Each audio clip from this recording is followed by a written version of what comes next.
So I thought in this one, we do a lot of die cutting, do this beautiful silhouette card, but what's really clever about this, if you look, is the easel stopper I've created here. Because what I've done is I've used the fact that each of these dies is it's like a stand-up die in its own right. It doesn't have a bottom cutting edge. So I'm going to teach you how you can use them to create this type of easel stopper on there. Okay? Now, before we do anything, I'm going to show you how we do and decorate the front of the easel card. Now, the easel cards, you're getting lots of cards in with your kit. This is one of the 6x6 ones. And what you'll see is, and if you want to make these at home, you just start with a piece of cardstock that's 12 inches long by 6 inches deep. And you're putting a score line at the halfway point and then at the 3-inch point, so halfway on this edge, right? So this is the fold bit. Then if you see, I've got another piece of card which is 6 inches square, which I've just glued to the bottom of this bit. So that's if you want to make these easel cards again at home. Now, just to get the outside piece ready, what I've done is I've just taken some of that beautiful paper and I'm going to use, actually I'll use my all-purpose glue, because if you're not confident about getting these in exactly the right place when you start out, if you use the all-purpose glue, can you see I can put it down and I can manoeuvre it into position just to make sure I get that at exactly the right size so that we've got equal borders all the way around the edge. Same with the bit down the bottom, just a little bit of that glue on. And then that's going to position down at the bottom here. Just give us time to manoeuvre it into place. So that's going to be the card. We're going to be ready to go. Now what I'll do is I'll show you how to create that easel first. So I've taken a piece of black card and can you see I've just put a score line across the bottom. So that's just for me to work to. Then what you need to do is decide what are you going to make as the stopper. So I'm going to use those lovely toadstools. And I think I'll also use the little bunny rabbit. You can use any of these pieces. They all work in exactly the same way. And the way this is going to work is, can you see right on the bottom there is no cutting edge on the bottom. So you've got the cut line starts here, runs all the way around to the other edge, but it's going to stay connected. So what we can do is we can put the toadstools on that base line. Same with the little bunny rabbit. Position him on there. But then what you do need to do is a little bit of low-tack tape to hold them in place.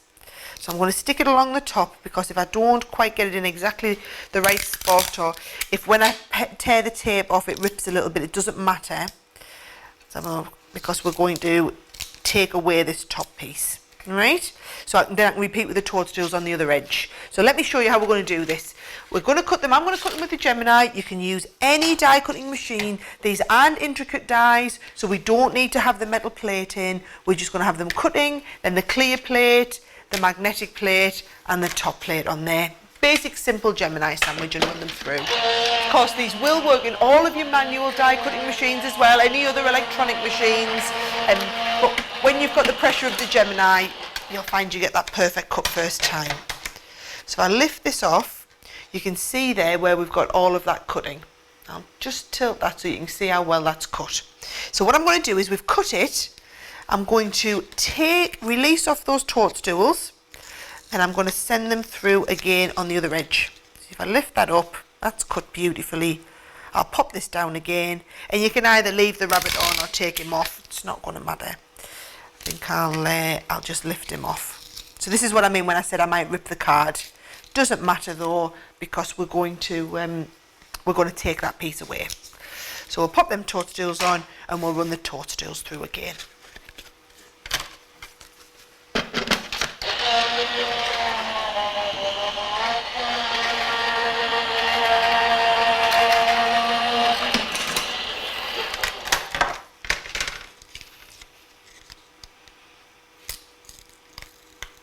Right, so you can see the toadstools and the rabbit have all stayed connected, and where I've put that score line in, they are going to fold up against the score line. So all we need to do is cut away the excess cardstock that's left. So can you see? You can see where the cut line finishes, and we're going to connect him along to the little rabbit cut line and then lift this away and then the next piece again. So we end up with the base piece and our 3 little bits standing up there. Now this is how you would do these cutouts if you wanted to build different levels within a scene in your card. I'm actually using it this time for the easel stopper, so it's a slightly different approach, but it's the same technique you're going to use to cut. Then what we're going to do is bring our easel card in, and we need some permanent tape, so I'm going to use the tape pen to get plenty of tape on the bottom there, and that's going to go down here, stick down there, and then they will stand up. So that is what's going to form that lovely easel stopper. And then just to cover over this bit here, what I've done is I've just used the stamps that we've got, and I'm just going to stick this down. Can you see? So again, I'll use the 3D glue gel just to stick that into place.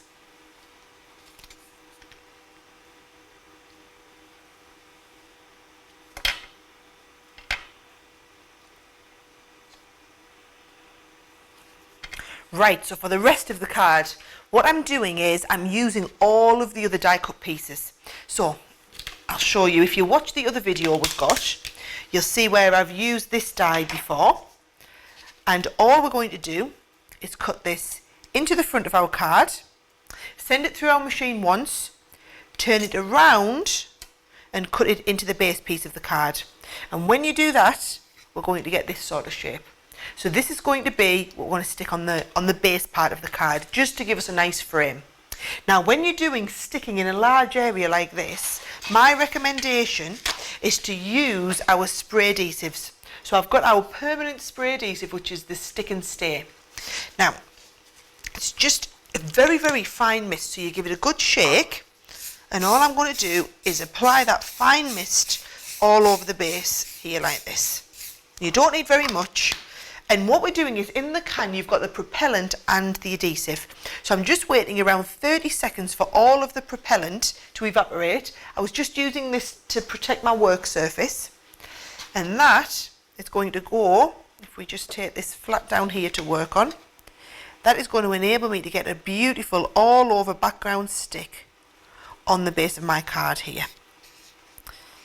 And it's easy to pop down and position.